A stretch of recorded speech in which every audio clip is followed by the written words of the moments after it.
Verse 2. The name of the man was Elimelech. The name Elimelech can have a couple different meanings. I want to break it down for you. El means God. Melech means king. Okay, but there's this I in the middle of El and Melech. Okay, if the I in the middle is possessive, then it would mean my God is king. And you can think of Jesus on the cross when he cited the psalm and said, Eli, Eli, lama sabachthani. My God, Eli. That I is possessive. All right, this then would affirm that he lived in the time of the judges, which was when Israel was a theocracy.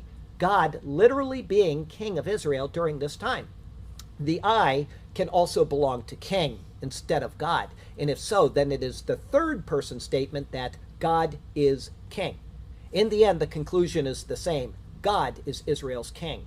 There is one more possibility for the I, and I want to give it to you so you know what is not correct. This would be to translate it as God of the king.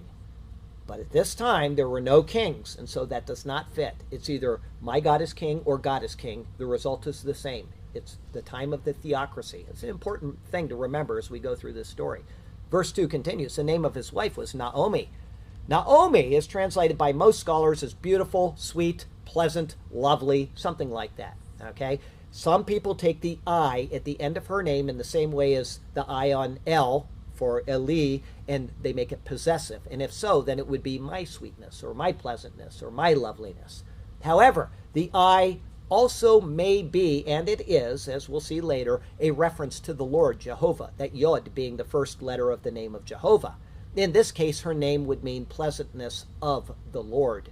This translation is most likely based on something she herself is going to say in verse 20. Verse 2 continues, and the names of the two sons were Malone and Killion. And the names of the two sons are given. Malone is mentioned first, and so he is assumed to be the older of the two.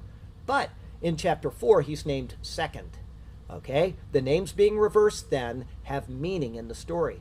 Malone, the younger, will be the husband of Ruth. He is noted first here apart from birth order because Ruth is the principal in the story. Their names reflect a sad state of affairs anticipated by the story itself. Malone literally means man of weakness or sickly, sick person. Killion means wasting away. Now, why a parent would choose names like this is unknown, but it could go to their appearance at birth and their health. They could have been sick babies. Or it could be the thoughts of a father who is aware of the fallen state of man and the useless nature of life under the sun.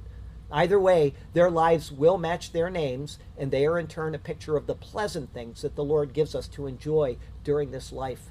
They are weak, they are infirm, they are wasting away, and they are dying. Only the eternal things that he offers are of any true value.